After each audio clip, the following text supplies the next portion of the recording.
ప్రియులారా, ప్రభు అయిన యేసుక్రీస్తు పరిశుద్ధమైన నామములో మీకందరికీ నా ప్రేమ వందనములు. జీసస్ మీట్స్ యూట్యూబ్ ఫ్యామిలీ కుటుంబములు, జిపిఎస్ రాబిన్సన్ ఫేస్బుక్లో ఉన్న కుటుంబములు, మిమ్ములను తలంచున్నప్పుడెల్లా ప్రభువుకు స్తుతి చెల్లిస్తున్నాను. మీ కొరకు ప్రార్థిస్తున్నాను. మీరు మా కొరకు ప్రార్థించేది మేము అనుభవిస్తున్నాము. ప్రభు నామములో ఈరోజు మీకు నేను శుభములు తెలియపరుస్తున్నాను.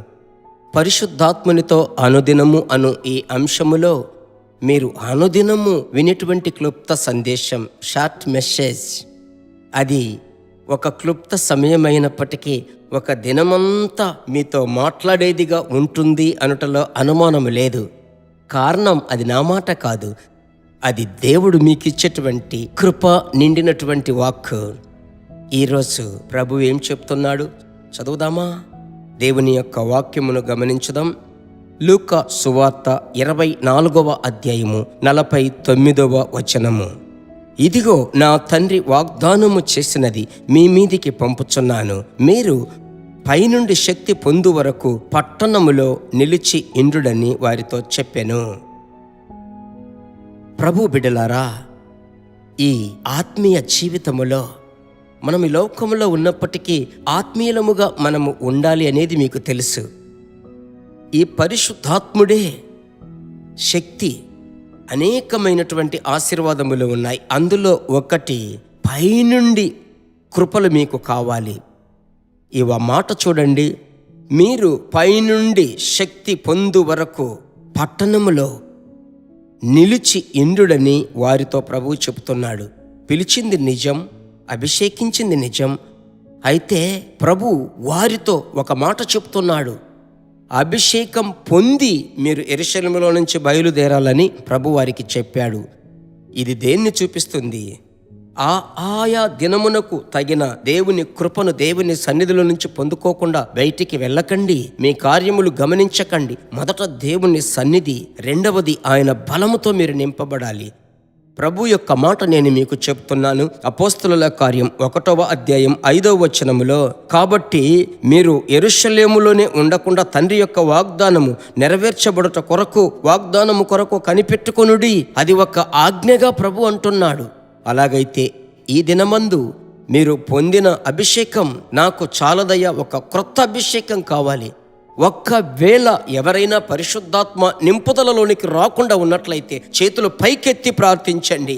పైనుంచి వచ్చేటువంటి శక్తి చేత నా ప్రభు మిమ్మల్ని నింపేది నిశ్చయం, ఖచ్చితం. వాక్యములో మనము చదువుతున్నాం.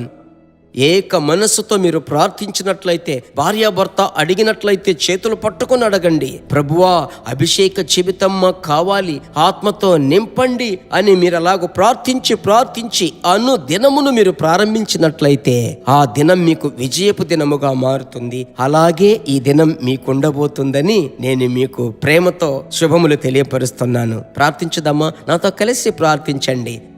మంచి తండ్రి, ప్రభు అయిన యేసుక్రీస్తు నామములో ఆ రోజు శిష్యులకు చెప్పిన ఆజ్ఞ ఈరోజు ఉదయం మీ బిడ్డలకు నేను తండ్రి, ప్రభువా, ఒక ఆలోచనగా ఇచ్చానయ్యా.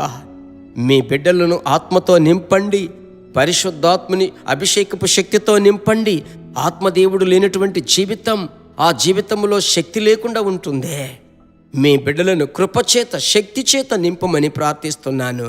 ప్రభువా, సోలిపోయిన మీ బిడ్డలను, తడబడుతున్న మోకాళ్లను మీరు స్థిరపరచి, బలపరచి ఈ దినం ఒక జయపు దినముగా, విజయపు దినముగా, సమాధాన సంతోషపు దినముగా మీ బిడ్డలకు ఆశీర్వదించి ఇవ్వండి. యేసుక్రీస్తు నామములో ప్రార్థిస్తున్నాము తండ్రి, ఆమెన్. ప్రభు మీతో మాట్లాడి మిమ్మల్ని బలపరచినట్లుగా ఎదుటి వారిని ప్రభువును బలపరచాలి కదా. మీరేం చేయాలంటే, మీరు విన్న ఈ క్లుప్త సందేశం ఎదుటివారికి తప్పక పంపించండి. ప్రభు నామం మీ ద్వారా మహిమపరచబడును. మరలా ప్రభు చిత్తమైతే కలుసుకుందాం. God bless you. దేవుని బిడ్డలారా, ఈ వర్తమానము మీకు మిక్కిలి ఆశీర్వాదకరముగా ఉందని మేము నమ్ముచున్నాము. ఇంకనూ మా వర్తమానములను విని ప్రభువులు ఆశీర్వదింపబడుటకు జీసస్ మీట్స్ మినిస్ట్రీస్ అను మా యూట్యూబ్ ఛానల్ ను సబ్స్క్రైబ్ చేయండి. మరియు మా ప్రార్థన సహాయముకై మీరు సంప్రదించవలసిన మా ఫోన్ నెంబర్ 9841252836. మరియు 7299546363. Email gpsrobinson@hotmail.com. ప్రభు మిమ్మును ఆశీర్వదించునుగాక.